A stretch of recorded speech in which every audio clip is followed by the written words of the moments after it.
with the scent of potpourri, films we commit to memory. Crossing the felt ropes, watching from home on my TV, looking at all my eyes can see. They tell me I view obsessively. Hello and welcome to The Obsessive Viewer. We're a weekly podcast that reviews one or two new release titles every episode with an occasional free-for-all segment at the end that we call Potpourri. You can find more of our work, including written reviews, full episode show notes, and the complete backlog of our episodes at obsessiveviewer.com. You can also write into the show by emailing me at matt@obsessiveviewer.com. And if you'd like to support us and get access to hundreds of exclusive episodes, you can join our Patreon at patreon.com/obsessiveviewer, where you can get access to content at any of our tier levels on a recurring monthly subscription basis, or you can buy individual collections a la carte in the Patreon shop section. This week on Patreon, I should have a Patreon potpourri posted by the time you guys are listening to this. I promise. I've been a little bit behind on those. I'm doing a Criterion channel kind of Patreon potpourri episode. Those are full-length episodes where I review 4 movies. I'm doing a whole series on Criterion Channel viewings because I have Criterion Channel and I really like it. Elsewhere, I'm also doing weekly installments of what I'm calling Flanagan Fridays and Sci-Fi Saturdays. So Flanagan Fridays, I am on the second half of The Haunting of Hill House. Every week I do an episode review. And then on the sci-fi side on Saturdays, I do episode reviews of, at this point, I'm nearing the end of Foundation Season 2, and looking forward to moving on to other sci-fi stuff after that. So it's a lot of fun. Check it out. Patreon.com/obsessiveviewer. I'm one of your hosts, Matt Hurt, and you can find me on social media, including Letterboxd at Obsessive Viewer. And today on the podcast, what we're doing is an extended potpourri episode, which is a full-length episode, all just doing a round-robin potpourri segment for the entire episode. And joining me to do that is my co-host, Mr. Tiny. Tiny, it can be found on letterboxd.com/obsessivetiny. And how is it going, Tiny? It's going good, man. Yeah, check my Letterboxd. I've actually been watching a couple movies here and there. I've noticed starting the year off strong. Nothing great, and like some old shit, like nothing particularly new, necessarily. But yeah, I've been watching a couple movies. Nice. Yeah, I've been kind of not like I haven't been monitoring it or anything, but I have been kind of taking like I'll see it pop up on my activity thing, and yeah, it's very very very good. Trying to find like how many. Yeah. Okay. Yeah. Do you want to guess how many movies you've watched so far this year? Oh gosh. And we're recording this February 7th. 25. Oh, 16. But this is a good guess. Fuck. Yeah. It feels like so many more than that. Yeah, and I get that. Do you want to guess how many I've watched? No. Okay. Well, 38. That's a good guess. I'm not going to say because it's very gauche and everything, but I will say that when Blink-182 broke up, one of the projects that like Mark Hoppus went on to is this band called Plus 44, which kind of describes my movie watching at this point in 2024. You dork. I know. 44, that's really good. Yeah, it is a very strong start. And yeah, what I've been doing though is at least I've been more so like last year I feel like I didn't write a lot of like movie reviews, and so what I've been doing this year is I've been if I see a movie that's interesting to me, I'll like try to get a screener for it and I'll write a review of it. So I've been doing that. I have a list of a few movies that I have screeners for right now that I need to watch in review, but that's something that I'm focusing on a little bit of my attention on. Plus, of course, I have Criterion Channel, so I've been watching a lot of that. Nice. Yeah, right. Yeah. Right. I like your blurbs. I've always been a fan of the thank you. letterbox blurbs, and you like do like a dump of them all at once. Yeah. I enjoy doing those. I'll have to talk to you off mic about something, but no, it's a lot of fun. I really like doing that. And one of the I think I saw it on like maybe TikTok or something, but or maybe it was just a comment on like Reddit or something, but it was, or maybe a tweet, but it was something like, it was like a meme of like, it might have been like, that, is it Pablo Escobar meme? I don't know if it's Pablo Escobar, but it's from Narcos, where it's the guy sitting alone. It's just like that feeling when your well thought out Letterboxd review gets 0 likes, and a 1 sentence joke reaction gets like 100 likes from someone else. Shit. But yeah. But that's funny. I didn't join Letterboxd to make friends, and I haven't. But no, really, please follow us. Letterboxd is very serious business. Yeah, we take it seriously. Absolutely. But no, we love Letterboxd. It's amazing. It's Amen. Over the years, it has just enhanced even more the enjoyment that I get out of watching movies and doing like these podcasts and everything. So yeah, speaking of that, every time I go to my stats page, which usually is only like once or twice a year or whatever, but like every time I go there, like I'll open it up and it'll be like back to 2009. I'm like, whoa, wait a minute, what? And then I'm like, oh, that's right, Matt's crazy, and I gave him my Word documents from back in the day, and he went and plugged it all in. I did. I did that for you and Mike and myself. So like, I remember. Yeah. Yeah. I'm insane. Something that I've been doing on the podcast and I am going to break. I'm going to just kind of nip it in the bud here that I didn't get a chance to do it this time. But like what I've been doing, since I've been doing a lot of episodes where I just have a guest from like the IFJA on, the last few weeks I've been basically, I will look on their Letterboxd, and if I have time to watch a movie that they've rated highly that I haven't seen, I'll watch that and bring that up for Potpourri. So like when Brent was on, I talked about Chunking Express, and when Sam was on, I talked about The Wages of Fear. When Nick was on, I was going to talk about Hoop Dreams, but I did not have time to watch that beforehand. And the same thing happened this week. I was going to watch a movie that you adore that I haven't seen, but I didn't have time to do it. So I apologize. Okay. Do you want to know what movie that was? I'm curious, yes. Okay, well, let me just say that this extended potpourri is unlike The Hills. This extended potpourri is not going to be alive with The Sound of Music, because I did not get a chance to watch The Sound of Music. I don't blame you. That's a long movie. It is, and I just wish that I had like a very finite amount of time to fit it in, and I was like, I started it, and then I started dozing off, and I was like, okay, I can stay up until 1:00 and then be dead on my feet at work, or I can just not and continue living my life and watch it eventually. So I get that. Yeah. Yep. So today on the show, we are going to be doing an extended potpourri, which, like I said, is basically a feature length or full episode length version of the potpourri section that we end the episodes on. So basically what that means is we're just going to go back and forth talking about movies that we've watched lately, topics we want to talk about. It's kind of a free-for-all. In the show notes of this episode, which are available at obsessiveviewer.com/OV415, and in the podcast app that you're listening to this on, I do have timestamps. So if you want to jump around to hear us talk about specific titles, check the show notes for timestamps. But Tiny, before we get into our extended potpourri, I do have a few news items I wanted to bring up if you want to talk about some things. Sure. Okay. So this is going to go up on actually, I think this is going to go up on February 14th. No, February 15th. 15th. So happy belated Valentine's Day to all the Valentines out there.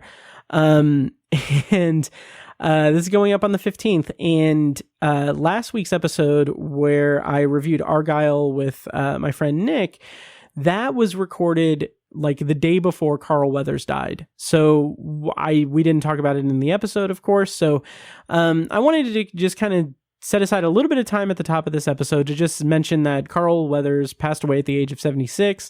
Obviously, he was very famous for playing Apollo Creed in Rocky. He was in Predator, Happy Gilmore, Mandalorian, and of course, Arrested Development as well. Tiny, how did you feel, or like, what are your thoughts on Carl Weathers and the legacy he leaves behind? I mean, it's easy to I think it's easy to look at Carl Weathers and see kind of a kind of like how he kind of makes me think of like Sylvester Stallone, right? You know, he's the adversary and then eventual friend of Rocky. And that's probably his most famous role is the Rocky movies. But kind of like Sylvester Stallone, I think he was maybe a little bit mistypecast. I think a lot of people might think of him as like kind of an action star and kind of a meathead kind of guy, you know. And I think that's a bit of a shame because he demonstrated that he is a deep, well talented, well-rounded actor in every role he was in. And he could do, you know, it was so funny to see him in Arrested Development because it's like you never would have thought to see him in a comedy like that. So he's a great actor and just seemed like a good guy. So really a shame. Yeah, absolutely. And Sylvester Stallone had posted a video on, I think, his Instagram where he basically eulogizes Carl Weathers a little bit. And it's like, you can tell like how broken up he is, how upset he is and everything. And it's very heartwarming. It's very sad. So I recommend checking that out. But, something else that I had read was that apparently he pitched Mitch Hurwitz the idea of making like his character in Arrested Development be a version of himself that's just super cheap. So like that idea came from Carl Weathers, and that's funny. I didn't know that. Yeah, and honestly, I think that alone as a concept is just so brilliantly, like, it's such a brilliant lightning in a bottle kind of concept, but the way that show just ran with that was phenomenal. Like, I loved his performance as himself in Arrested Development. Really good. Absolutely. Yeah. Yeah. And I'm not going to include this in the extended potpourri, but I will say that in a last minute turn of events, I did watch Action Jackson, which is a 1988 movie that he was the star of as the titular Action Jackson, as a little like in memoriam viewing. Super fun. Like, it is this incredibly like over the top cheesy combination of action, like 80s action movie, and like kind of in the vein of like Die Hard, and like 70s like blaxploitation. And it was a delight. It was so much fun just watching Action Jackson. I think he did a great job in it. Nice. I've never seen it. Yeah, definitely recommend it. There's a scene where shortly after it's established that Carl Weathers, or that Action Jackson in the movie, was a track star, he on foot runs down a taxi cab that tried to kill him. And then there's a moment where the driver like tries to run him over again, and he leaps clear over it. he jumps and he clears the entire taxi. It's hilarious. It's awesome. It's so much fun. Nice. Yeah. So yeah, RIP to Carl Weathers, and yeah, let us know what your favorite Carl Weathers role was. You email matt@obsessiveviewer.com or join Patreon and comment on there, I guess. I don't know.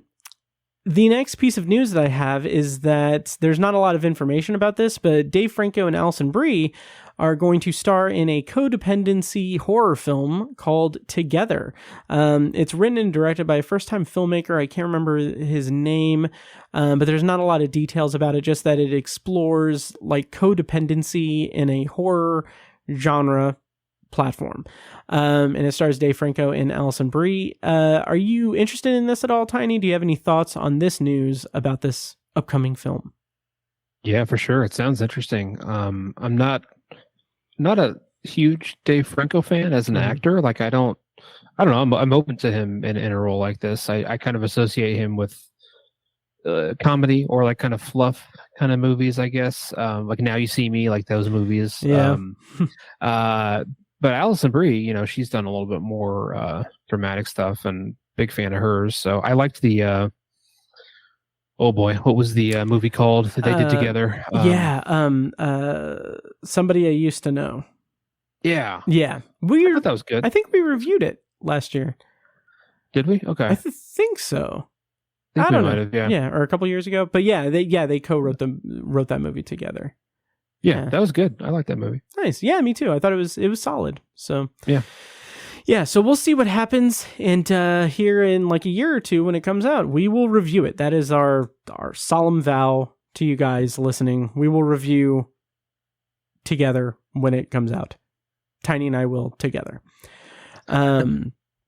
The final piece of news before we get into our extended potpourri, though, is, I don't know if you saw this, Tiny, but the trailer for A Quiet Place Day 1 came out.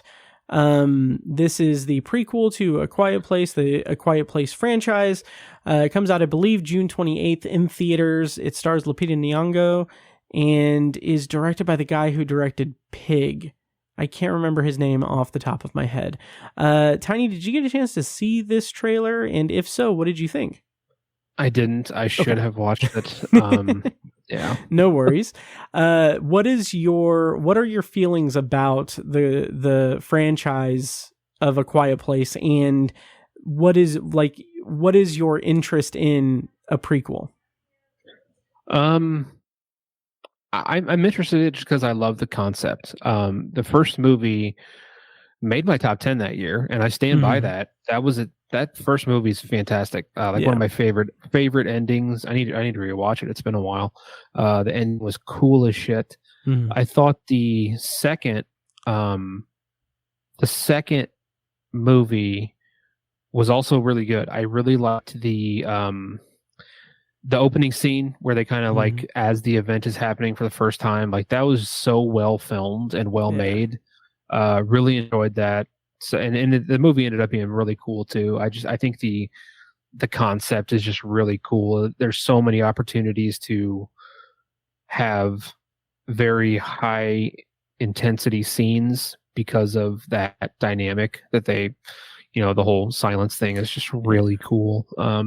Great idea. So I'm open to anything in that universe. And you know, prequels are usually pretty fun. So and Little Pizza Nyong'o, awesome. Yeah. Oh yeah. It's funny. I haven't revisited part 2 since I saw it in the theater.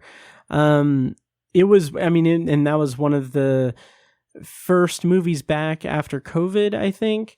So it kind of had that like kind of glow to it, I guess. But I'm curious about this prequel. I know it's obviously been in the works for a while.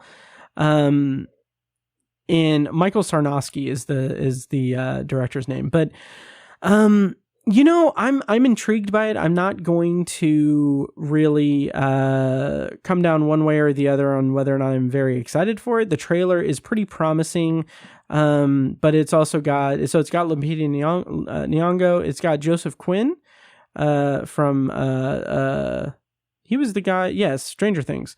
Oh God, what was his name? The guitar guy, Metallica guy. Oh, Eddie, yeah. And it's also got Alex Wolff. I'm sorry, friend of the show, Alex Wolff. I talked to him for 10 seconds on a red carpet at Heartland in like 2014. And Jamon Hansu is going to reprise his role from the sequel. So but it being a prequel is, whatever. Right. So it's interesting. I'm curious to see what happens, how they deepen the lore. We'll see. Yeah. But yeah. Cool. If anything, it'll give me an excuse to rewatch the first two movies. So nice. Yeah. So that is all of the news and updates that I have. Tiny, would you like to get started on our extended potpourri? Totes, my this goats. evening. Nice. How many things do you have? I have three things, but 4 topics, if that makes sense. Yes, that makes perfect sense. I technically have 1, 2, 3, 4, 5, 6, 7, 8 things. Fuck. But 5 of them is all kind of encompassing on one thing, so okay, I can kind of do that. But why don't you go ahead and get us kicked off with the first thing that you're going to bring up for extended potpourri?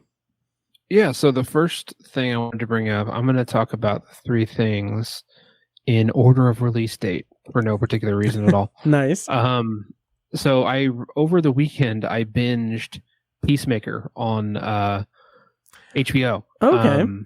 Just kind of on a whim, just for no particular reason. I just decided to watch it, and I thought it was really fun. Super. I mean, it's I didn't realize that the whole thing was written by James Gunn. I did not know that, but he wrote every episode. And he directed like half of them. So, I mean, he was heavily involved with the whole series. It's 8 episodes. I don't know if they're going to do more or not. I'm good either way. I don't know that they necessarily have to. I will be there if they do more. But yeah, it's just so, it was so fun. Like it is peak James Gunn, the whole thing. Like, okay. It's so reminiscent of Guardians, because you have this ragtag group of people with, a kind of an eccentric people who are bouncing off of one another, and they're in these high intensity moments, and they're pausing to say something funny and goofy, and it's just always really fun. It's over the top. I kind of loved it. It was super fun. Nice. Have you had a chance to see it yet, or are you interested in it at all? I have not. I don't know, honestly. So like, it's so weird because in terms of DC things, like, yeah, it's James Gunn, and I like James Gunn, and I enjoyed the Suicide Squad, but like that's also marred for me because of just like weird things. Like I tried to see that movie like two or three separate times, and like I had like a panic attack that was unrelated to it, so like I left the theater, and then when I finally saw it again, when it like hit VOD or whatever, like my attention was not paid toward it. Like I don't even think I rated it on Letterboxd, because it was one of those things where I did see the entire movie, but it was just like I was in a very, very weird headspace, so like I couldn't, I don't know, I always intended to revisit it, but I think with the death of the DCEU and how it's kind of tied to that, but also I know that James Gunn is starting the DCU, and this is maybe going to port over to that. I'm not sure. I just don't know. And it's also probably just an extension of me just being kind of burnt out on comic book properties. In their current state. So that's a long-winded way of saying, no, I haven't seen it. I might check it out at some point, but I've heard really great things. Okay. Nice. Yeah. I mean, I think you'd like it. But I would say if you liked James Gunn's Suicide Squad, then you'll definitely like it, because it's very much in the same vein. That's when the character was introduced and everything of Peacemaker. So John Cena just crushes it. I mean, I'm amazed at how far John Cena has come, because I mean, even like, it's easy to compare him to like The Rock, right? Because they both came from WWE. Right. But I feel like The Rock was a more serious character, or was less of a character and more of who Dwayne Johnson.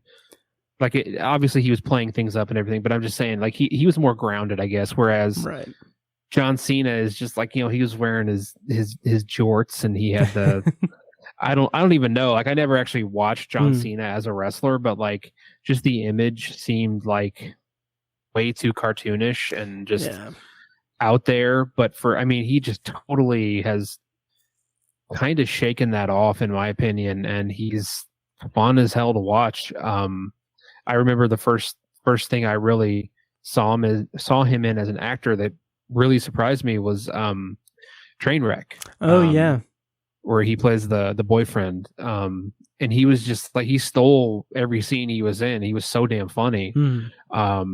And I feel like he's carried that momentum ever since then. And every time I see him, I just enjoy the hell out of what he's doing. It doesn't really matter what he's doing. So, but he does comedy really well. I think he has a knack for it. So, yeah, it was really fun. Over the topness, peak James Gunn, in my opinion. So, definitely recommend it. Nice. I will have to catch up to that for sure.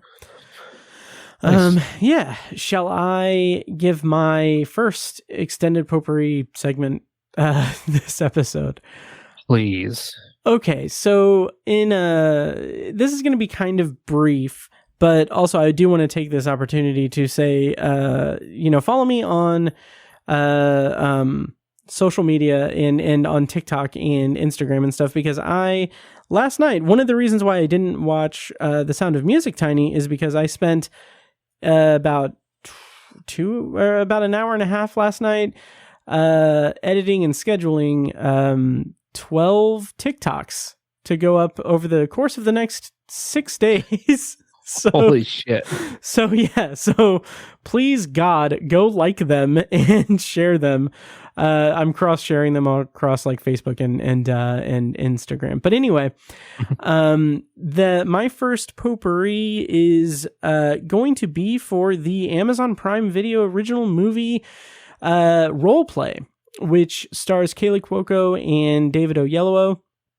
It is a very formulaic and uninspired secret assassin family woman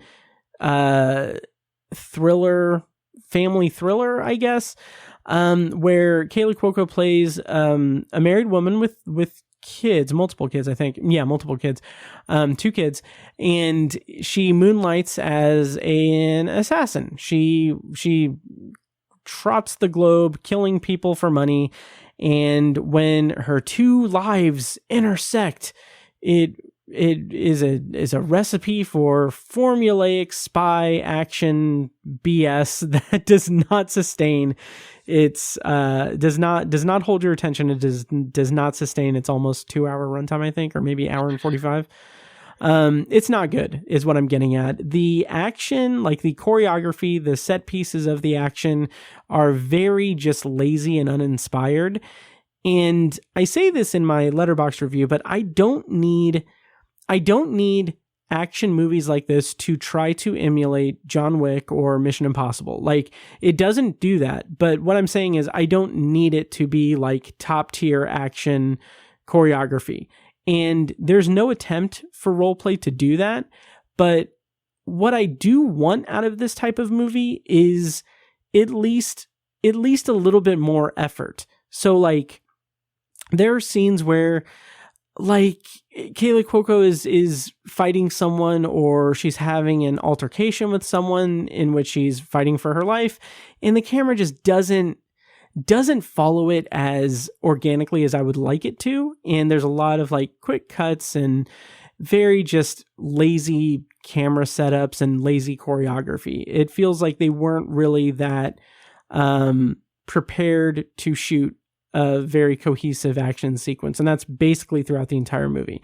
The other big failing of it is that it's not interesting. The plot is as formulaic as they come, and it is just not engaging really at all. Like, when you get to a bunch of the different like hallmarks of this genre, it doesn't do anything to separate itself from the conventions of the genre, and it doesn't do anything to really endear us to the characters or in like to the characters, or the sense of betrayal or the shock of finding out the truth. And like all of those like melodramatic moments just fall completely flat because it's just not set up properly. And as much as I like David Oyelowo and Kaylee Cuoco, like the chemistry is not there. They're not really that charismatic together. So that's Roleplay. It's on Amazon Prime. I do not recommend it. That sounds awful. Yeah, it's pretty bad. It's very bland, and it's like if you've seen one movie similar to this, you've seen this movie. Okay. So yeah. Gotcha. Yep. Have you watched any of, I think it's called The Flight Attendant, Kaylee Cuoco's show on HBO? I have not, and I don't know much about it. I don't know. Is it a murder mystery? Do you know? I don't really know. I've heard it's kind of good. But, I've heard that too. Yeah, I've been meaning to go watch it, just never have. Yeah. I think she's like a producer of it, I want to say. Oh yeah. Maybe even like a little bit of writing credit. I might be wrong on that, but yeah, she's like heavily involved with it, I think. So wow. Well, I will say that she's not heavily involved with it anymore because I believe that it just recently got canceled. Oh, did it? Okay. Yeah. Okay. So, yep. Yeah. So that's Roleplay. That's my first potpourri for the evening. Do you wanna give your second one, Tony? Yeah, my next one is ironically another movie that has John Cena in it. Fast X or Fast 10. Yes. Yeah, I finally watched that. I mean, it's it's more the same, right? Which we can all pretty much expect when we go into a Fast movie, right? We know what we're getting. There's not going to be anything that's like, oh shit, I can't believe they did that. Right. Like, you know what's going to happen. But I think they find ways to keep the franchise relatively fresh and interesting. And this entry, I think what kept it fun was the addition of Jason Momoa. He is just so over the top. Clearly just having a ball with this role. Like, I mean, he's like a kid in a candy store in this movie. It was just it was fun to watch him. And I mean, honestly, he was like kind of an effective villain, like very pretty menacing, and like, I mean, he was over the top and he crossed the line like crazy and all that stuff. But there were times where I was like, this is actually pretty effective, So I give the movie credit for that. A lot of the stuff is tired. The whole, the Ludacris and Tyrese, their back and forth has never really been funny. I mean, yeah. I mean, of the 100 jokes they've attempted over the last 6 movies, I've laughed twice, maybe. Like, it's just not very good. Yeah. And what's the actress's name? Natalie Emmanuel. Yes. Oh God, she just has nothing to do in these freaking movies. I feel so bad for her. I mean, good for her for getting a paycheck, but man, she's just like, I don't know. It's like she's constantly stuck in a school zone. Like, yeah. So yeah, I mean, there's so many issues with the series in that regard, but I'm gonna keep showing up because they're pretty fun. Yeah, I totally agree. Yeah. And this is supposed to be, this is like the first entry of like an ending trilogy, right? It's supposed to be part 1 of a 2-part finale, and then one of the funniest things was like last summer during like the red carpet in like Italy or wherever. There's like a moment where Vin Diesel's like, it might be 3 movies. And like, that's what I was thinking of. Yeah. And like, you can see like the hope drain out of his co-star's eyes. Like, fuck, he's going to make us do 3 of these movies. Yeah, it's fun. I agree completely about Jason Momoa, and like, oh my God, he is delightfully over the top and like garish, I guess would be the word. He's just he is chewing up like every moment. It's incredible. And in fact, I was so excited that I was going to my plan was to watch The Sound of Music, specifically because the image for the cover art for the episode was going to be Julie Andrews with her arms like this in the beginning of Sound of Music. And then there's a scene where Dante and Fast X has it like that. So like the cover art was going to be the two of them along with other stuff. But it was not meant to be. And now that's recorded forever. Yeah. I'm going to send you just a picture of the mock-up that I made of it because I had already made the image. But nice. But yeah, so I enjoyed this movie. Yeah. Nice. Yeah. Yeah. I thought it was fun. Yeah. A couple of things about it that I didn't really enjoy all that much was like, we won't spoil what it is, but like the final like reveal at the end, like the very final thing, I think, I was just like, what? Okay. Well, fine. Like, what's the point of anything? Like, okay. Right. It's just so dumb. Yeah. Yes. Yeah. I agree. Yep. So that's Fast X. It's on Max now or Prime? I don't even remember. Yeah. I don't remember where I watched it. Yeah. It's available somewhere. Yeah. Do you want me to go ahead and bring us to my second part? Absolutely. Yeah. Before I do that, actually, like it's interesting that you're doing this chronological from release date. I believe so. Yeah. Nice. That's interesting because like Fast X came out like last year. Was it last year? Yeah, it was last year. Yeah. Wow. Peacemaker came out in 2022. Then that was like May 23, and then the last one I'm doing is like June 23. Nice. Okay. Yeah. So I'm going to take this opportunity to do a 2-part thing, which is I'm not really going to talk too much about the movies themselves, but over this past weekend, I took part in an all-day I was with some friends and we watched a lot of movies, and they fashioned at the FYFF, the Fuck Yeah Film Festival, and so this year this was like 8.75, I don't know, but it was they dubbed it February. So we watched 5 movies directed by John Woo, all of which were from his from like Hong Kong John Woo movies, so none of his American ones. And yeah, this is a director that I have seen a few of his movies, mostly all of the ones that I'd seen before this day was his stateside stuff. So I saw like Broken Arrow and Face Off and Silent Night, which came out last year. And then of course Mission Impossible 2.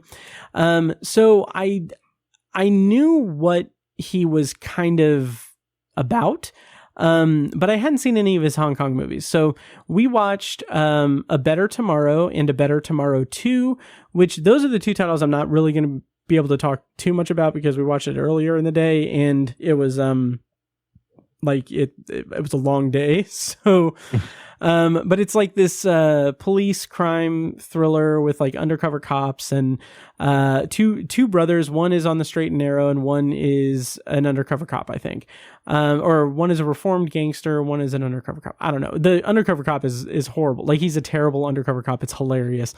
But it's got some really good action, really solid action.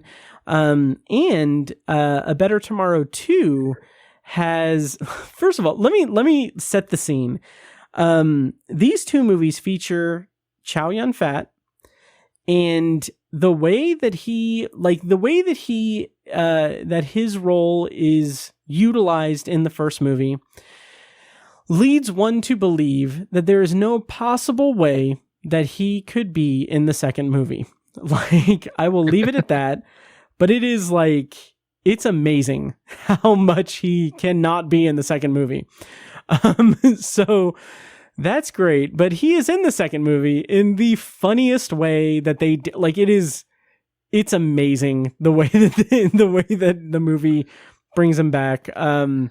It's hilarious. I won't spoil what it is, but a pleasant surprise that I had from it was that if you look at the cover art that I sent you, this movie, A Better Tomorrow 2, is the origin of the thumbs up GIF that he is in, where he comes out of a door frame and has a thumbs up and he's chewing something. Okay. And like, when that happened in the movie, I was like, oh my God, okay. And like, we rewound it and everything, and it was just like, I was not expecting that.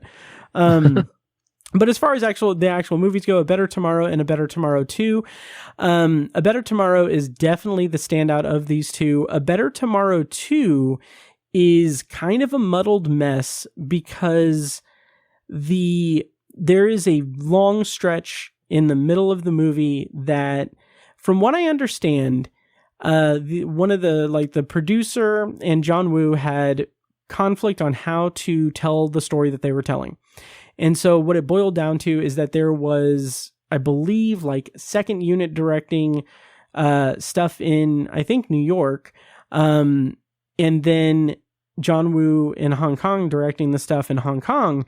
And then I believe that the story goes that the final edit of the movie came down to just a group of editors that had no vision or any any other input into the movie. So because of that, it is like this mess of a movie where a long stretch of it has like a whole subplot that is so weird and inconsequential, and it almost killed the movie for me. But the final action, like, set piece, this gunfight in this house, is absolutely just incredible. It is fantastic. It elevated the movie for me. I think it brought it up from a 2-star review to like a 3-star review.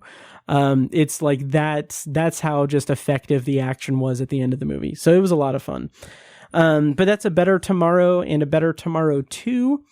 And then I will also just sneak in some quick thoughts on The Killer, which was a much better movie than A Better Tomorrow and A Better Tomorrow 2.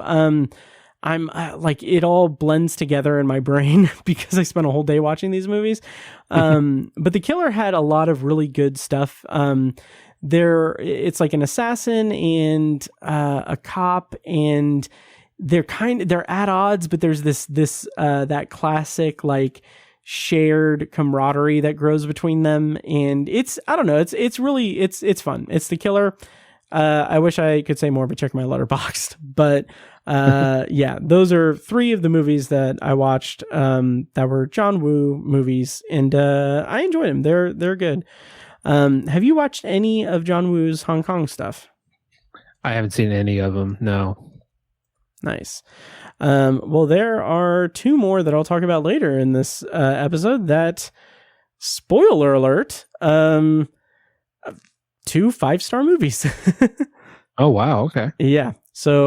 But before I get to those and everything, Tiny, what is your next potpourri?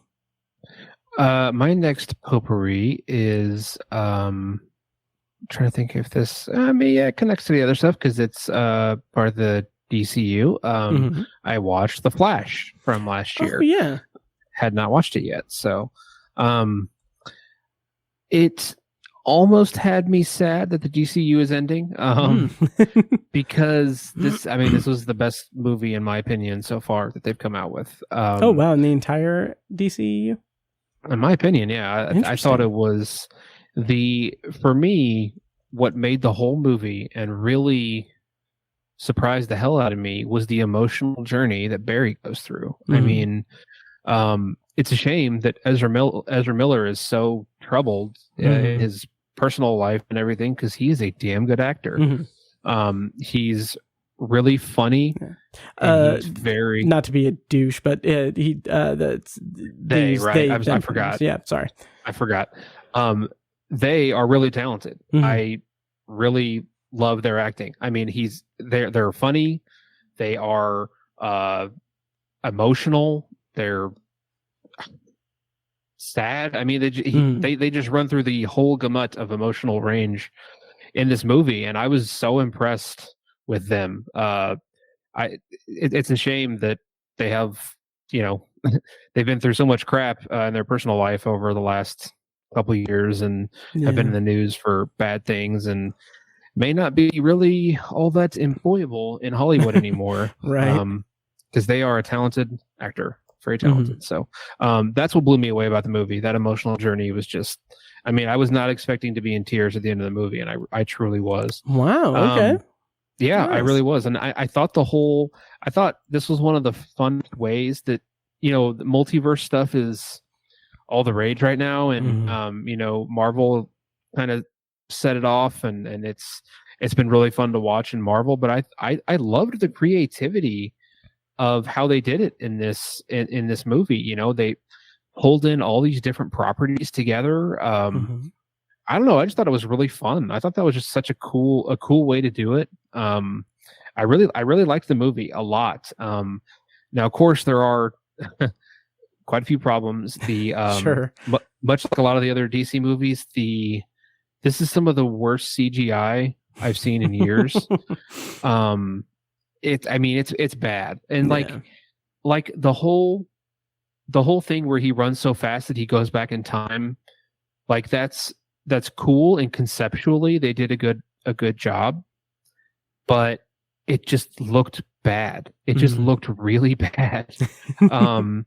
And they were on the right track. It was just poor execution. I don't know what the misstep was there, but there's some cool action scenes in here. Like there's an early one, like one of the first action scenes with Batman, and like it's really cool, and like it's really fun slow-mo stuff, and like it's great high concept stuff, but it just looks bad. The CGI is just not there.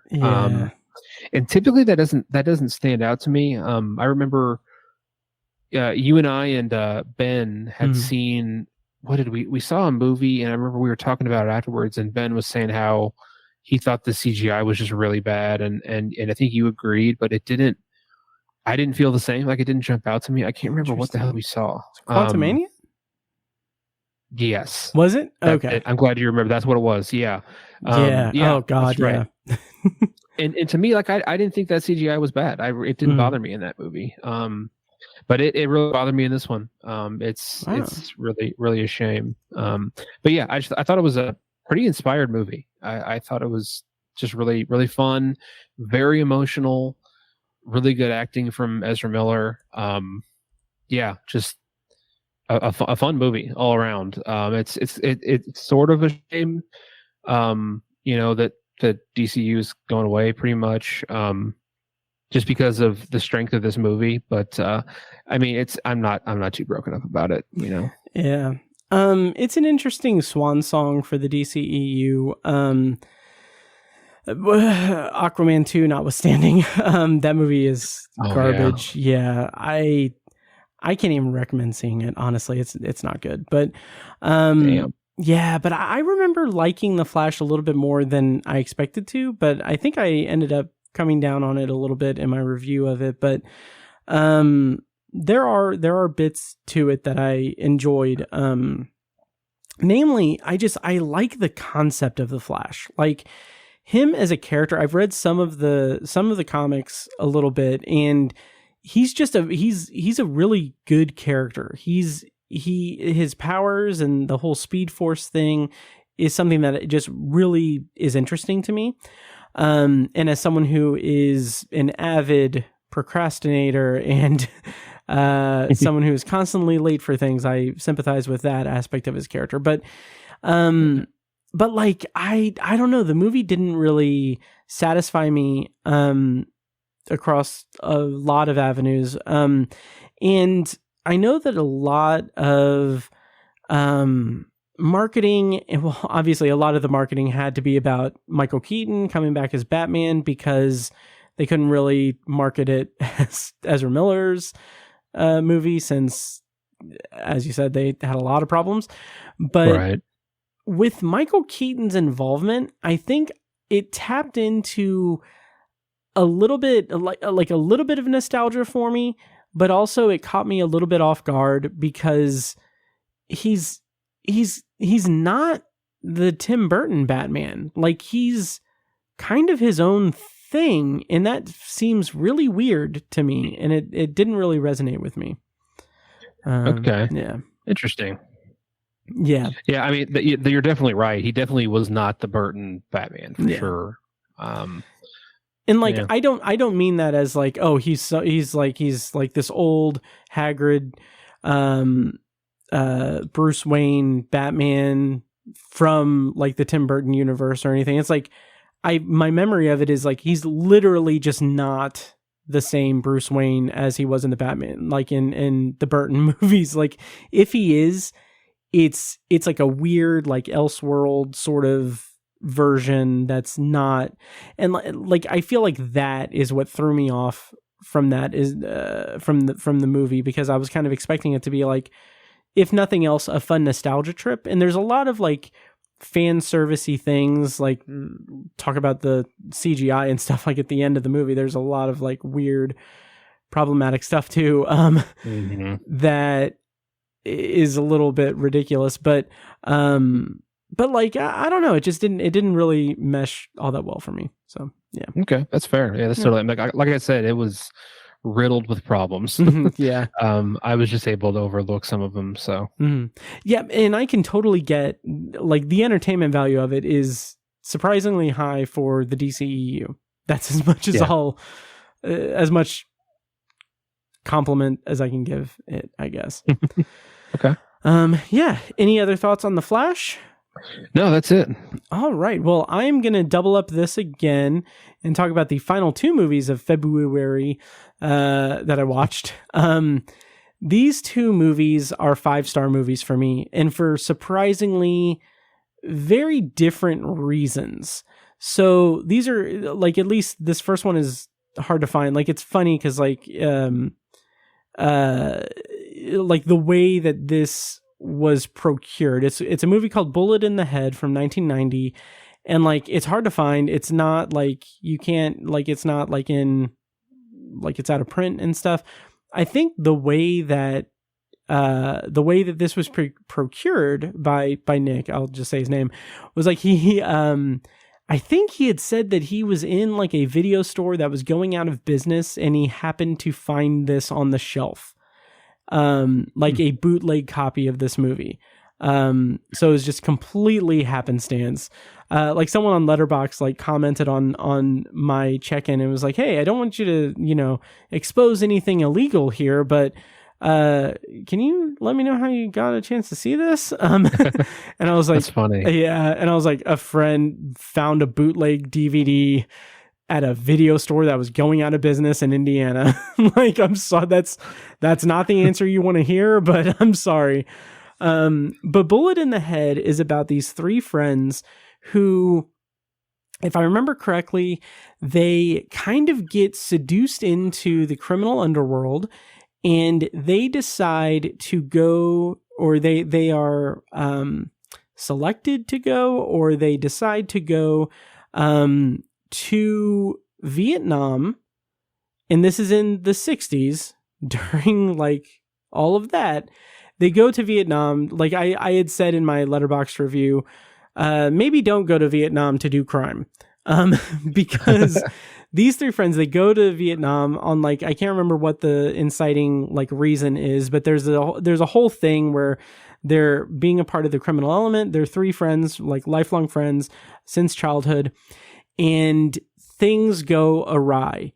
And where this movie goes from there, it is so bleak and dour, and it is something I was not expecting after watching like 3 very kind of like high octane John Woo action movies, I was honestly not expecting to have this just incredibly like melancholic, depressing, just vision of darkness and bleakness and loyalties being tested and being torn apart, and this strong bond among these three young guys just being torn apart by what they're going through as they're going through like horrific things in Vietnam. It's incredible. And then what makes it a 5-star movie for me is that it is this incredible like rumination on a lot of things, bonds of friendship and loyalty and all of these things. And then the last 20 minutes are an audacious action scene thing that is incredible. It's incredible. It's it's wild. It's wild. So it just blew me away. I absolutely loved it. It's Bullet in the Head. Go to a video store and see if you can find a bootleg DVD of it. It's incredible. And then the final John Woo movie I'll talk about is 1992's Hard Boiled, which is an action movie that has like a cops and robbers thing. I can't remember exactly what the plot is, but it's a 5-star movie. The thing that stands out to me about this is in my viewing experience, mind you, this was after watching we had watched 5 movies before this because we had kicked it off with Action Jackson, in memoriam of Carl Weathers. And so by the time we got to Hard Boiled, I was exhausted and tired and everything. And like when we were watching it, I hadn't seen any of these movies before. And during Hard Boiled, there is a moment where like they get a lead or something that they have to protect someone in a hospital. So a bunch of the characters on both sides, like the good and the bad guys, all converge on this hospital. And in this moment, I was thinking, oh man, I bet this hospital scene is going to be badass. And the rest of the movie, for the next like 45 to 50 minutes, is just the most balls to the wall, incredible action within the confines of this hospital. Like, I was so just like gobsmacked by it because I was just like, I was legitimately thinking this one hospital scene is going to be cool, and then they're going to move on and do more story stuff and everything. But no, it's just from then on, it is just nothing but action. And I was like, this is incredible. Like, it is at every turn. It is just a blast. There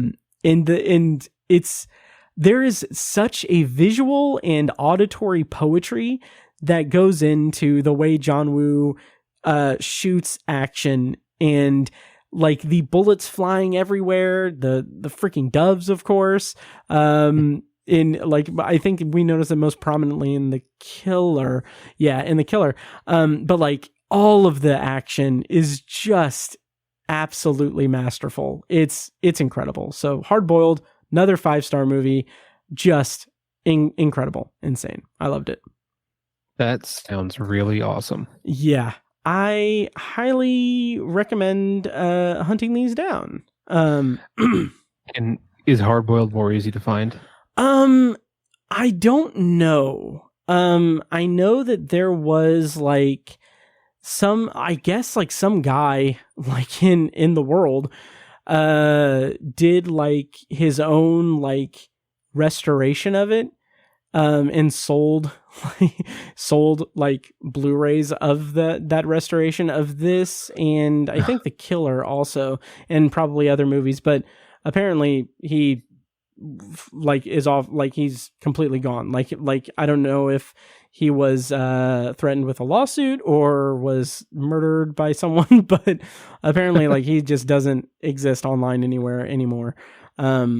But yeah, okay. but I mean, the transfer was freaking gorgeous. Like the restoration was gorgeous. So, wow. Yeah, but those might be findable in certain ways. If you, are willing to, seek them out in certain ways. Nice. Yes. That's about the most subtle way you can put that. Yes. You can pirate them, is what I'm saying. I assume you can. I don't know. Right. Yeah. But that's the conclusion of the February lineup. Bullet in the Head, Hard and Hard Boiled, both 5-star movies. Just absolutely blew me away. Yep. That's awesome. Yeah. Highly recommend. Tiny, what is your next potpourri? So this was just kind of a topic, like a discussion topic that just kind of, I've been thinking about this lately. So Paige and I have been rewatching Boardwalk Empire.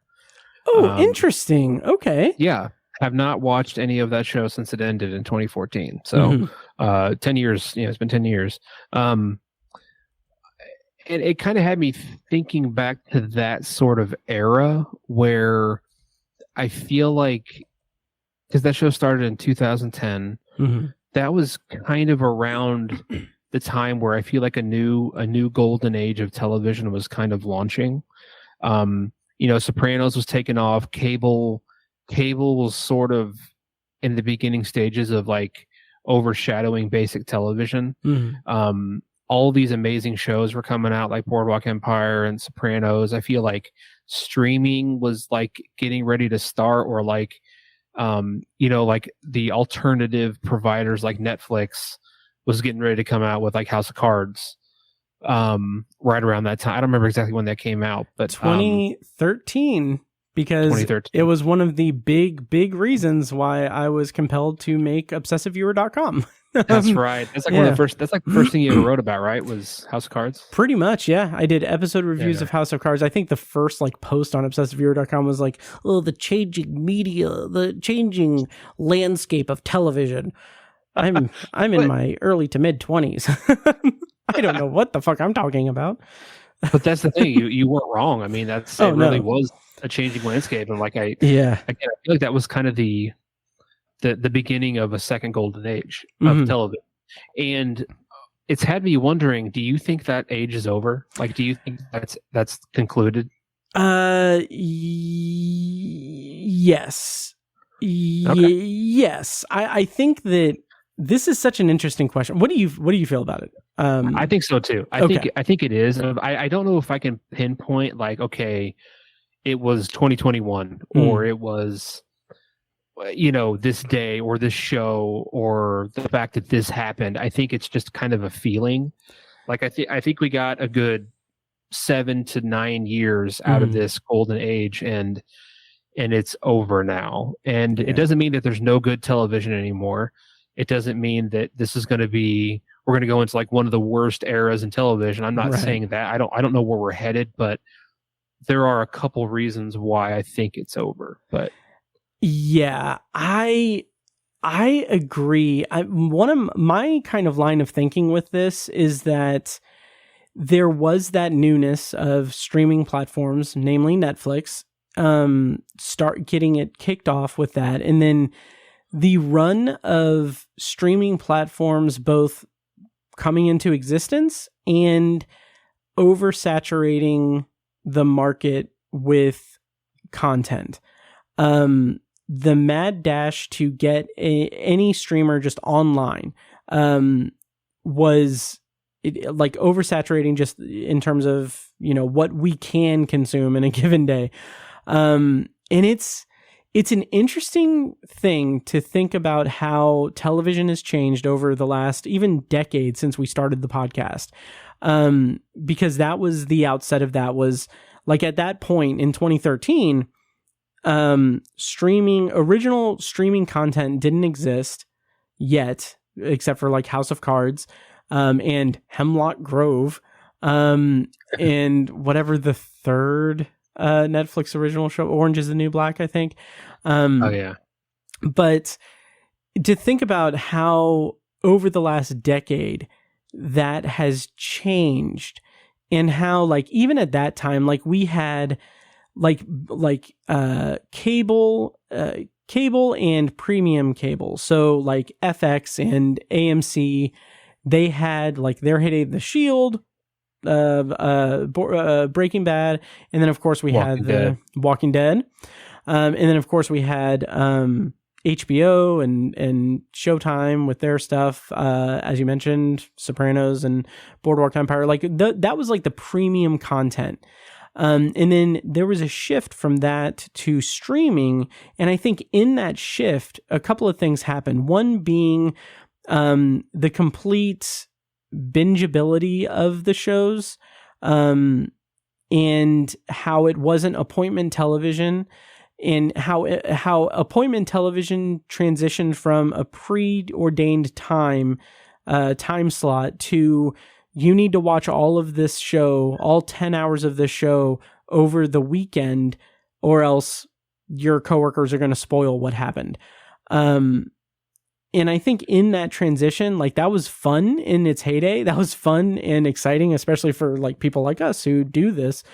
But when you have multiple, like, tons and tons of different streaming services, and they're all competing for the same thing, and then now, as they're getting more into like the idea of like, oh, we're going to implement ads into our stuff, because now the market is so saturated that we're not making money off of subscriptions, and also we have to pay for like royalties, or however that shook out with the strikes.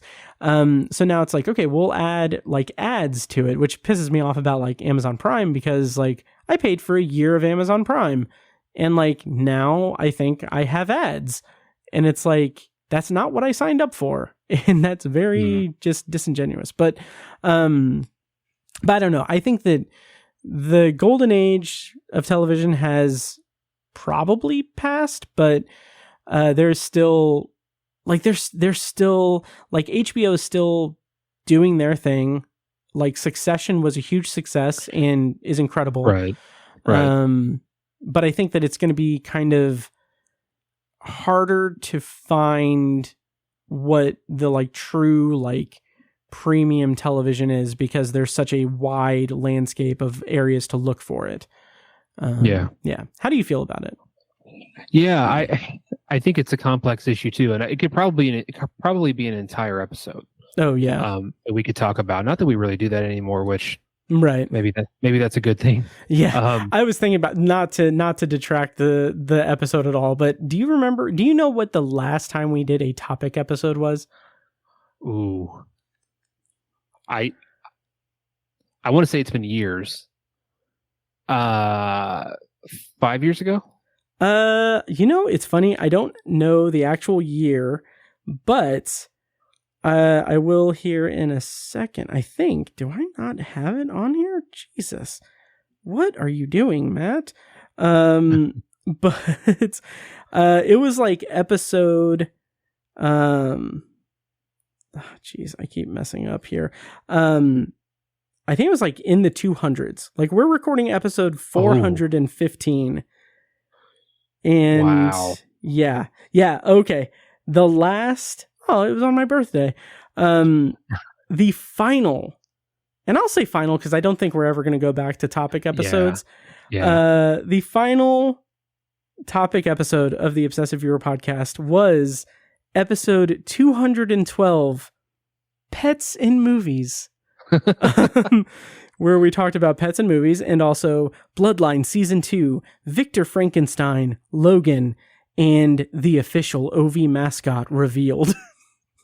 So what was that, like 2016? June 26, 2017. Holy shit. Yep. So I don't really miss it. Oh, me neither. Like, I don't, because we can just have a conversation like this and it's perfectly fine. It doesn't need to be a whole episode. Yeah. Extended Potpourri is our new topic episodes. Right. But I'm still proud of what we did. I think we had too. Good discussions, good episodes, and stuff and everything. We can have a longer conversation off mic, but like in my head, I'm like, yeah, it's funny. Like when we started the podcast, like my at least idea was like, you will do topic episodes because no other like movie podcast is doing that. They're all reviewing like new release movies. And now 10 years later, almost 11 years later, I'm thinking like, oh, that was a fun way to shoot ourselves in the foot, because the SEO was terrible for that. No, like when like when Iron Man 3 came out, no one was looking, like no one was searching for podcasts about like baseball movies or. Oh shit, that's great. Oh, that's funny. So if you guys are listening to this and listened to us in the early days, thank you so much for sticking around. For real. Yeah. Shout out to Robert in Utah. Yeah. That's fun. But yeah, and everyone else. Anyways. So yeah, go ahead. Sorry. Sidetrack tangent. That was fine. That was worth it. But yeah, like I think if you take like the year 2014 or like 2015 as an example, you could say, okay, there were 16 shows that were rated 4 stars or higher by an average across all forms of media and whatever, IMDb, all that crap. And now, if you looked at the same thing, you might have 28 shows or 35 shows or even 40 shows. And you might think to yourself, like, oh, what are you talking about? The golden age isn't over. And I think there's so many factors that contribute to it. And you hit on some of them. I think the big name of the game is oversaturation. Like I think COVID killed it because there became such a demand for content that anything gets put on now. And it's like I really, really, really feel it when I look at Netflix, because Netflix is overwhelming now. It's like you don't have a list anymore. You don't have a list of like, I want to watch this stuff. It's just everything they recommend to you, or like you find some kind of topic or genre or something, and you scroll through until you find something that you want to watch, and you watch it. But like when I look at Netflix, there's so much reality quote in quotations television on there now. And that's like, I'm not shitting on that, because that's fine. There's nothing wrong with that, but there's an audience for it. Yeah. There's an audience for it. Right. And I've watched like the, what's it called? It doesn't matter. The one where they're in the pods, love one. What the fuck is that called? Is it that Love is Blind? Love is Blind. Okay. Thank you. Paige watches it, and I swear to God, they come out with a new one every 2-3 months. And so I've watched some of it, and it's like, it's not, I get into it and I hate it. Like it's,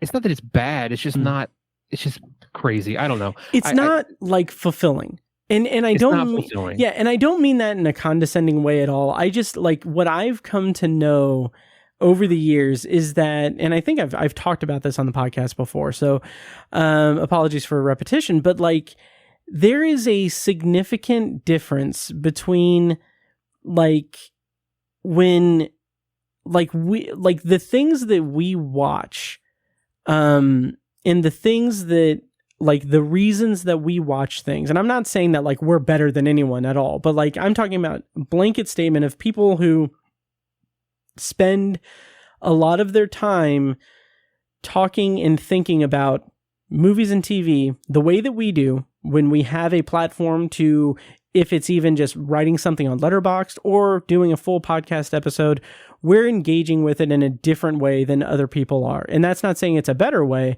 I'm just saying that the conventional way that people consume media is entertainment. It is something that is not, they throw it on because they don't want to think too much. They don't want, like, it's an escape from their daily lives. Like, it's an escape from, you know, if work is bad one day, you know, they're not going to, like, I don't think someone will throw on, like The Wire or anything. Like, they'll go to Love is Blind because that's something to throw on in the background. I tore through, like, I have rewatched the sitcom Superstore. I think I've seen it a total of 3 times since COVID, or no, since after COVID, since since after lockdown. And it's fine. Like, I wouldn't even say it's fine. It's not that good. Like it's the example of that meme of like, oh, I want to watch The Office. We have The Office at home, and The Office at home is Superstore because it's just very derivative. But I still will throw it on and watch the entire run of the show because it's relatively short and it doesn't demand too much attention. And sometimes I need that. So I think that's all stuff that's been talked about before. But yeah, that's my 2 cents. Yeah, that's fair. But it's, again, I think there's a lot of contributing factors, and it's something you kind of touched on too, is that I think event television is basically over. Like it pretty much doesn't exist anymore. I think it kind of peaked. I think social media helped it peak because I think about like the last probably 2 seasons of Game of Thrones, 2018, 2019, and I think about like when Downton Abbey was like at its peak popularity, you would have people like live tweeting while the episodes are airing and stuff, and like that was like, looking back on it, it's kind of ridiculous, but like in the moment, that shit was really fun. Like, absolutely. Like you could spend the whole night looking at Game of Thrones reactions from the episode, and like it was funny, it was exciting, it made you want to watch it again. It made you like wait on pins and needles for the next episode next week, and like that was awesome. And that's gone. I mean, there are still shows that come out, you know, 1 episode a week, but I feel like nobody watches them. Maybe it's my bias because I don't watch we cannot watch TV that way anymore. We just wait.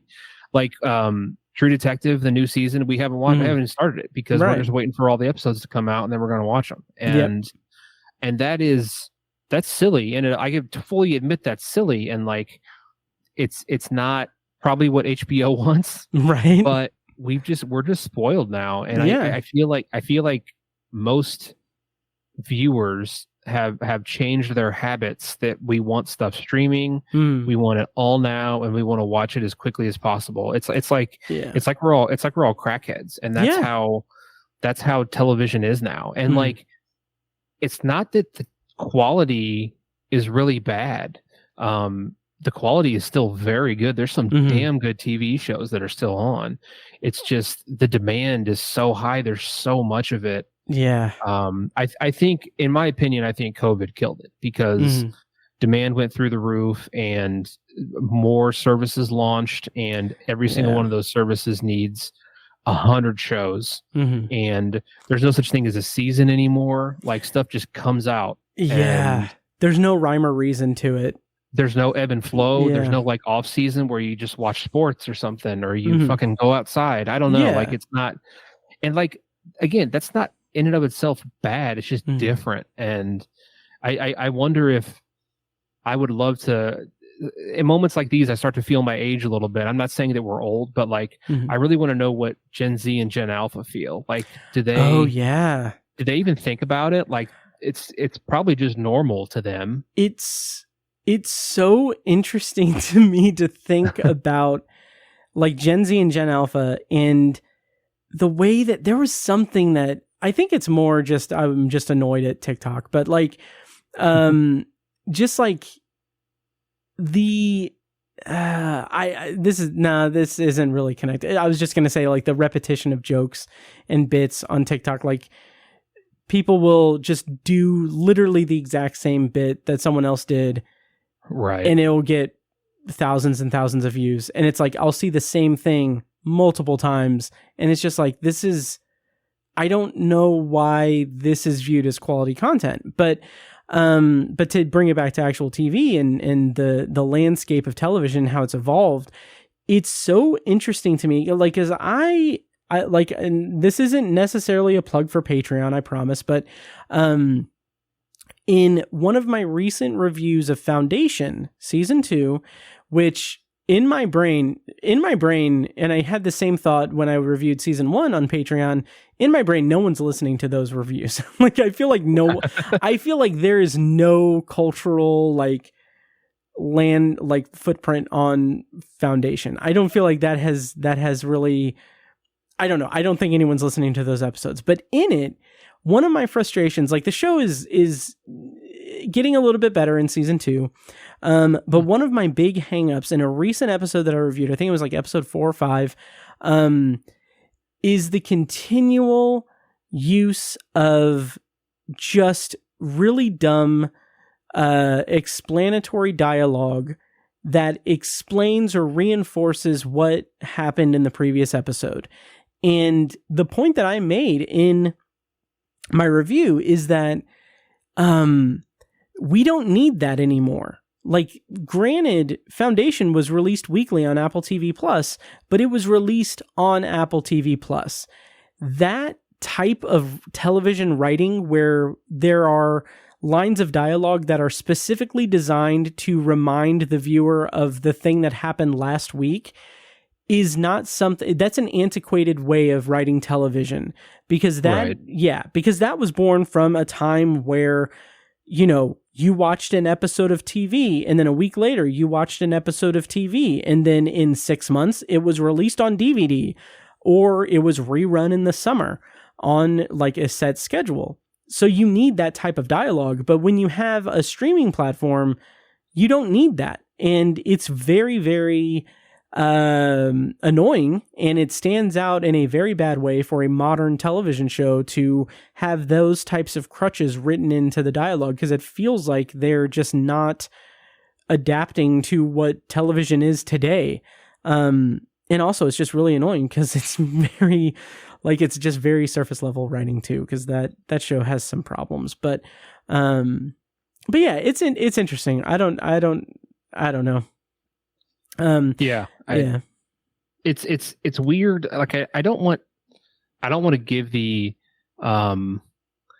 impression that, like, I'm not interested in TV anymore. I'm watching more TV than I've ever watched in my life. Like, it's just, and there's still so much good television. Like, I just talked about Peacemaker. That was fantastic. I really loved it. Mrs. Maisel, watched the last season of that. Fucking fantastic show, and so good. Mrs. Davis, I watched that. I remember you talking about that. Yeah, last year, and that was super, super creative, unique, one of a kind show. And you know, stuff like that's still coming out. And it's funny because like Mrs. Davis was not really a blip on my radar until you talked about it on the podcast, and even then I just never got around to it. And there are a ton of shows out there that it's so interesting how oversaturated things are with, like, the television medium is. Like, you even see, like, this is another example, like Better Call Saul. The continuation or prequelization of one of the biggest television shows of the last, like, 2 decades. Like Breaking Bad was a cultural phenomenon, and with good reason. It is one of the greatest television shows I've ever seen. Better Call Saul ran for 6 seasons. It had the acclaim, it had the viewers, it had, like, all of the it had everything going for it. It was I don't know if it was as much of a cultural thing as Breaking Bad, but it was pretty dang close. The Emmys happened, and it ended its run having never won a single Emmy after being nominated for like 50 over the course of its run, or something obscene like that. And it's like, it is now one of the most losingest television shows in Emmy history. And I don't take a lot of stock in, like, award shows or anything, but it's just interesting as a reflection of like our culture and everything, that it's so, there are just so many different directions our eyes can be pointed at. And it's just an interesting kind of thing there with, it's weird. And I feel like its effect on culture has changed too, because, like, it's easy to point to Game of Thrones, but it's the best example. That was a cultural phenomenon, or Breaking Bad, like you said, and it was one of those things where you could go into work on Monday, or even just throughout the week, and you just talk about it with your coworkers, or you talk about it with your friends over drinks, because everybody was watching it and everybody saw it. But you can have a show now it's just as good as that. So, like, or objectively just as good as that, like Mrs. Maisel, right? But you could go go hang out with your friends and talk about it, and out of your 10 friends, maybe only 2 of them have seen it. Yeah. And it's because they're watching Better Call Saul, or they're watching Love is Blind, or they're watching Succession, or they're watching Peaky Blinders, or whatever. And it's like, those are all fantastic shows too, but it's like, I feel like our cultural discussion, water cooler talking and stuff like that, that's just not television isn't part of that anymore. And it's not, again, it's not because the quality is dipped, it's because of the saturation. It's just, yes. And more recently, like, this could be a whole other thing, and it doesn't need to be, but like, there's also the question of platforms to talk about it. That digital social media water cooler has shifted because Elon Musk is a moron and has just thrown Twitter down like, Twitter is borderline unusable now. Right. And it's just, he's such a dork about it, and he has changed everything. Like, it is insufferable. So I feel like, if there is a culturally significant television show, like I haven't watched the show, but Curb Your Enthusiasm just started its final season. Right. I think that in a pre-Elon Musk Twitter/X world, there's probably conversations going on there, but like, I don't see, at least now, a route where like Threads is going to be the go-to water cooler place to talk about television. So I think that there's like a vacuum in terms of where people can congregate online to share this like global touchstone of media and thoughts on it. Yeah. Right. And like probably the most, I don't know, culturally significant social media platform now is probably TikTok, maybe Instagram. Oh yeah. As opposed to Twitter, and non-text based. Non-text based. It's not, you don't see a lot of, you see some like kind of criticism, critic type stuff, and or people reviewing kind of like you do with your book talk stuff and all that. Oh, yeah. Like there's some of that for sure, but that is like, of the style of TikToks, that's not even in the top 10 most popular. Right.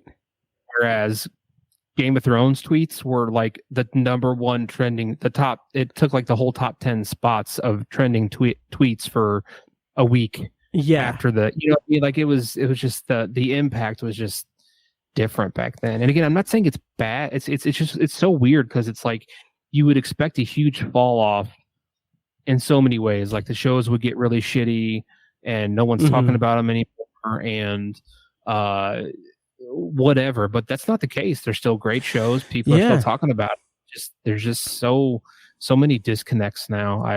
It's very interesting how the culture has changed regarding television. Oh, just totally. in the last like 3-4 years. Yeah, and I think that there are some examples of some shows that have been able to break through that and be cultural things like that, like Succession, or The White Lotus has been huge for that. But it's not like, it doesn't feel like we're on a schedule anymore. It doesn't feel like the social media machine is on the schedule where like, oh yeah, well, let's live tweet the series finale of Succession, and then oh wow, the new season of The White Lotus just dropped. Let's talk about this now. It's like when you get like those big like buzzy shows that are in the cultural conversation and the zeitgeist and everything, it feels like they're few and far between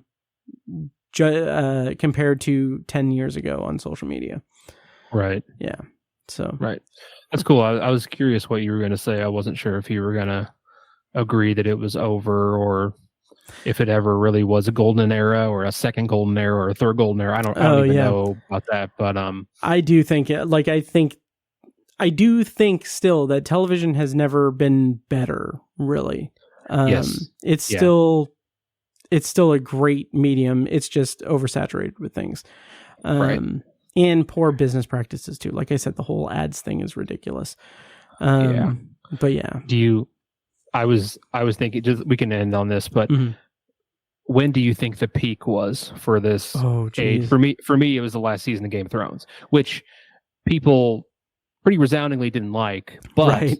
it was so fucking popular and was like it's all anybody was talking about, and everyone was watching it. There wasn't near the amount of streaming oversaturation, and Twitter was kind of at its peak, and that was, to me, that was the peak of the goal. There were so many other good shows at the time. To me, I'd say 2018, 2019 was kind of the peak.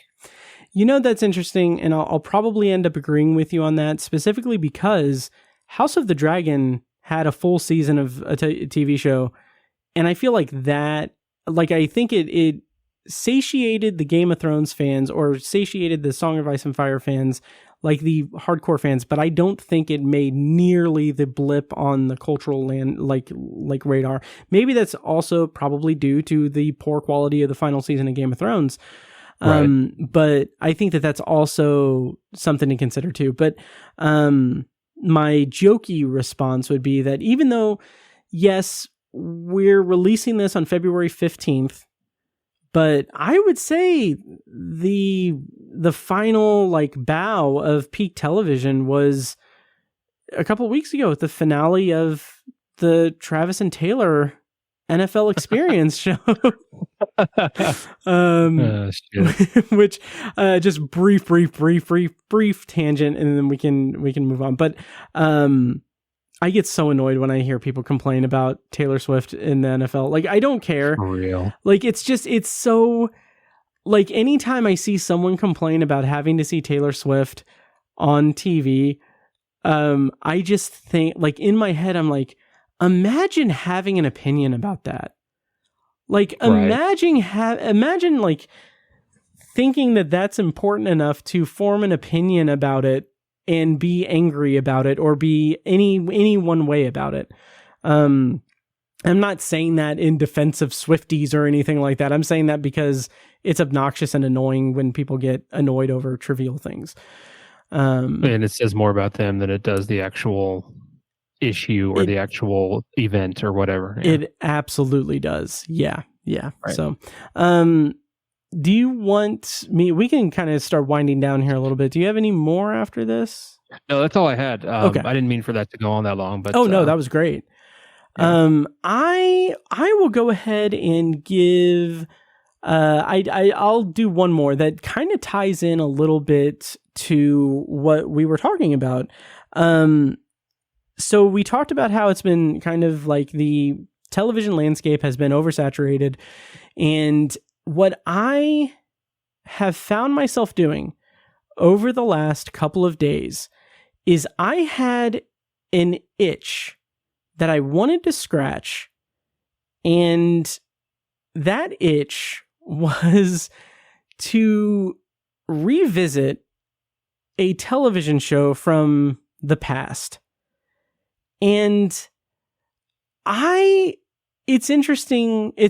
I'm not gonna toil in the reveal of it or whatever. I was gonna do a whole thing where I was gonna quiz you on what you think it is, but I'm not gonna do that. Okay. I'm curious now. Yeah. I got a hankering to revisit. I think honestly it was because I watched a lot of action with John Woo movies.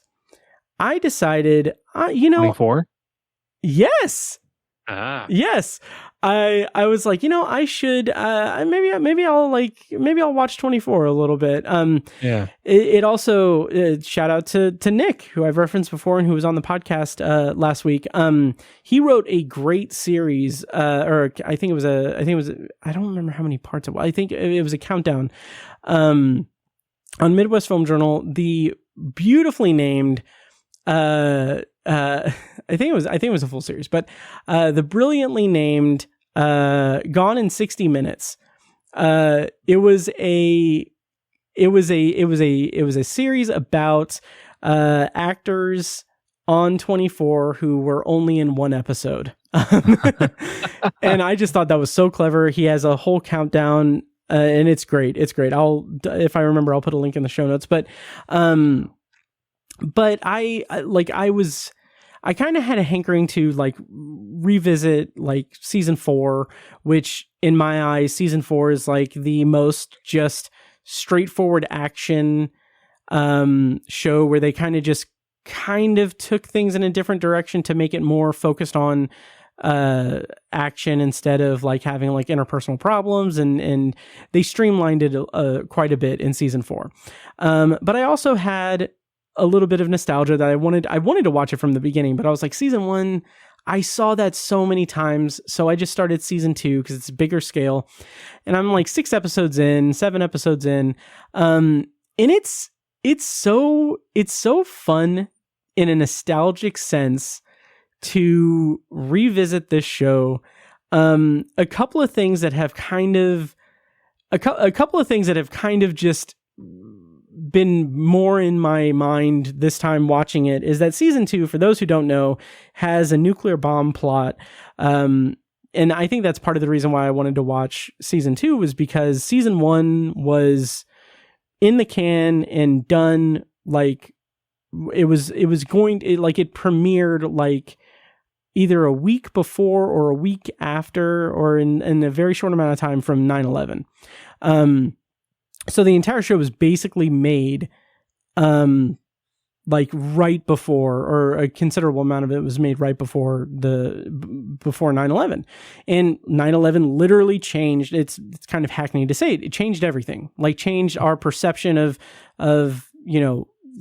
our safety in America and terrorism, and it created this level of fear among the American population that 24 kind of seemed not eager to comment on, but it was an interesting thing because perfectly poised. Yes. Perfectly poised to comment on it, yeah. Yes. So season 2, they went all in, like a nuclear bomb plot in Los Angeles that they had to track it down and everything. And what I find so interesting about 24, I'll talk about like a really brief, like serious kind of political aspect of it that I'm not going to harp on, but it's so interesting to see the kind of political drama that unfolds in 24 in 2002 in season 2 compared to like the political climate in the real world in 2024. Like it's so weirdly tame, and it's so interesting because I know that my understanding is a lot of the people that wrote for 24 were like conservatives. Like it was a fairly conservative run show from what I understand. And it's so interesting because like there's a plot line in season 2 where a reporter is preparing to go live with basically something that would cause everyone to go into a panic. And so President David Palmer meets with the reporter, and he's like, hey, sit on this, nothing's going on, sit on this, and next week I'll give you a full 30-minute interview just with me. And then the reporter's like, something's clearly going on. Like this, I don't remember the last time like a reporter had a one-on-one meeting and a moment's notice and got offered this. Like something's going on, and I'll consider this, but also I'm gonna go live with it. And then the president of the United States detains this reporter. And like, as I'm watching it, like 4 episodes go by, and Palmer's like one of his aides is like, people are asking what's going on with this reporter. No one's been able to contact him for 4 hours because the U.S. government has detained him in a bunker somewhere to keep him from reporting something. And it's just like, it's so interesting because my perception of like the early seasons of 24, I was a teenager. Like my perception of that is like, oh yeah, it's, David Palmer is like this virtuous person and he's a very idealistic person and everything. And then like, I don't know. It just seems like very interesting writing that it's like he's detaining a reporter that now, like in the political climate of today, it's like, oh my God, that is horrific. That is like, oh my God. Right. So I don't know. There's other things with the political side of it that I could get into, but it's really, it's pretty entertaining so far. I don't know. Have you revisited it at all in the last decade? Not at all, but yeah, it would be very nostalgic. Sure. Yeah. I could totally see myself doing it for nostalgia purposes. Yeah, it's definitely worth it. We were obsessed with that show. Oh my God, that was the show. That was it. That was. And Lost were the two, like, in the Shield for a bit. Right. Yeah, Jesus, that was the true heyday of television for us, I think. Yeah. Yeah. The other thing about 24 that is more like, this is me being condescending to it, is that it's so quaint and kind of, it's quaint. Like, one of my go-to things about 24 is anytime they refer to, they, like, especially in season 2, anytime they refer to, whatever nation is backing the terrorists and everything, they never say the name of the country. They say, like, they have like a file, like a folder, and it's like they're backed by representatives of this country, and then David Palmer's like, get this country's prime minister on the phone. And like, I understand that it's trying to sidestep xenophobia, Islamophobia, all of that. And to its credit, the show did do an interesting thing with, on one hand, it, throughout the second season, it addressed Islamophobia in a way, in its own weird way, and also kind of played up expectations by kind of doing its whole twisty thing, like, oh, we have this character who is a Muslim character, and it's not going to be what you think about him. So it kind of played up that, but the really kind of quaint and condescending thing I'm going to say about it is that it's so funny to see, like, I feel like maybe me knowing a little bit more about, the world, it's just so, I'll go ahead and be condescending and sarcastic, but it's cute to see 24 do what I in my head have started dubbing as dumb political drama. Like, it's not The West Wing. It's not designed to be. It's subplots in an action in an action series, but it's always like the most, like, oh, how are we going to figure out this political backstabbing thing? Like, oh, we'll leak this story here, and oh, I can't believe you did that behind my back. It's just, it seems very just kind of dumb and quaint. Right.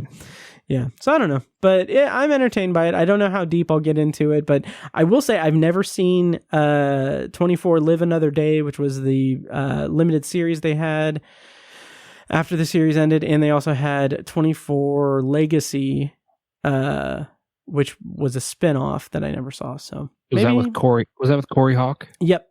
Yeah. So I think I watched both of those. Oh, really? Interesting. I think so. Yeah, I can't remember. Yeah. Entertaining show though. It's fun. And the final thing is something that I like. I don't know. It's not worth getting into. Just basically, I was going to say, like, it's just funny to me that, like, in season 6, it seems like season 6, my memory of it goes so far off the rails across everything. Like, they had like there was a subplot involving a presidential aide or whoever, played by Powers Booth, who they wrote in a love affair that he had with a staffer that was like an attractive young woman. And like, I honestly think it is the least amount of on-screen chemistry I've ever seen in any medium. Like, it's insane. My memory of it is insane. Like, I just like, wow.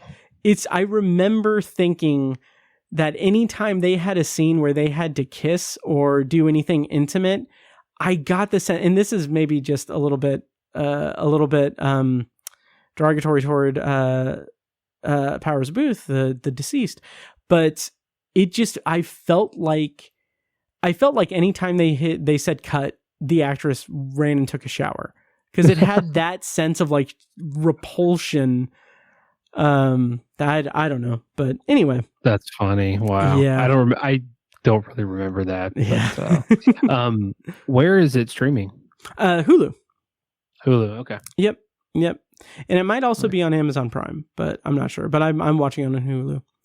Okay. Cool. Yeah. And they've got all of it, including the limited series and the spinoff and the like TV prequel movie to season 7. Yeah. Yep. I remember that. Yep. 24 Redemption. Yeah. Entertaining action show. So yeah. Sure. Yeah, I am tapped out, I think. Me too. Yeah. So that will do it. Any final thoughts, Tiny? Anything else rapid fire that you've watched or anything? No, I don't think so. I think that was a good potpourri. Yeah, it absolutely was. And actually, real quick, I saw that you rewatched Jack Reacher.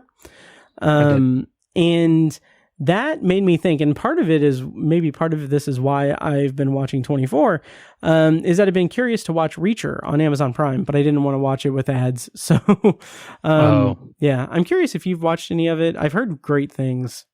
I watched the first season. Okay. It's the guy they brought in. I can't remember the actor's name. He's fun. Like it's much more over the top than the movie. Something Richardson. I can't remember. Yeah, he was in Fast 10 actually. Yeah. He's very over the top. The show is very over the top, but in a pretty fun kind of tongue-in-cheek way. Okay. It was fun. I've been meaning to watch the second season. I just haven't got around to it yet. But yeah, it's fun. It's definitely a departure from the movie. I prefer the movie, not the second movie. The second movie was nowhere near as good. That's what I've heard. Yeah, but yeah, it's fun. I'm gonna watch the second season. Nice. Yeah. Well, definitely report back on that. Sure. Okay. Well, that brings us to the end of episode 415 of the Obsessive Viewer podcast. Tiny, thank you so much for joining me today. And next week on the show, on the docket for episode 416 is a review of Madam Web, and with a secondary review of Players, which is on Netflix as of February 14th. So look forward to that next week. Of course, Patreon will get that episode Monday, while everyone else will get it on Thursday, just as they got this episode on Monday and everyone else got it on Thursday. So consider signing up on patreon.com/obsessiveviewer. Yeah, I'm going to start playing us out. Also, check out our other shows, Tower Junkies, which we need to do a Tower Junkies episode at some point soon. It's been a hot minute. It has been a hot minute. And also, speaking of a hot minute, I'm going to need to do Anthology very soon. I promise I'm going to bring that back. But all of that is available everywhere. Yeah, anyway, thank you so much for listening, and we'll see you in the next episode. And now, enjoy this short clip from our Patreon exclusive feed. For this and more exclusive content, join our Patreon at patreon.com/obsessiveviewer. Write a stronger show. Write a stronger show. Trust that the audience is going to connect with it, especially when it's something like science fiction. And it is this genre's television. People will clamor for it if you write it well. Don't hold their hands. Don't pander to them. Don't anticipate that they're not going to follow the story or not going to want to follow the story, because you're putting training wheels into the script every episode, and it's annoying, and it's making me frustrated and making me not want to watch the show. It's as simple as that. It's as cut and dry as that. It's annoying, it's frustrating, and it makes me feel like the show, that the writers and David S. Goyer do not feel confident in their storytelling. And thank you for listening to the Obsessive Viewer podcast. This episode was produced and edited by me, Matt Hurt. If you have feedback, thoughts on our reviews, or just want to connect, you can email me at matt@obsessiveviewer.com. For more information on all of our shows, including a full archive of our episodes and show notes, plus plenty of written reviews, visit obsessiveviewer.com. If you enjoyed the show, please give us a follow on social media and subscribe to us on your podcast app of choice so you never miss an episode. Also, consider rating and reviewing the show on Apple Podcasts, Spotify, and Audible to help increase our visibility and help grow our community. If you want to support the show and help keep us going while getting early access to new episodes as well as a steady stream of exclusive content, you can join our Patreon at patreon.com/obsessiveviewer. Our theme song is A Little Mad Sometimes by As Good As It Gets. For more of their music, check them out on Spotify and at asgoodasitgetsmusic.com. Thank you so much for listening, and we'll see you in the next episode.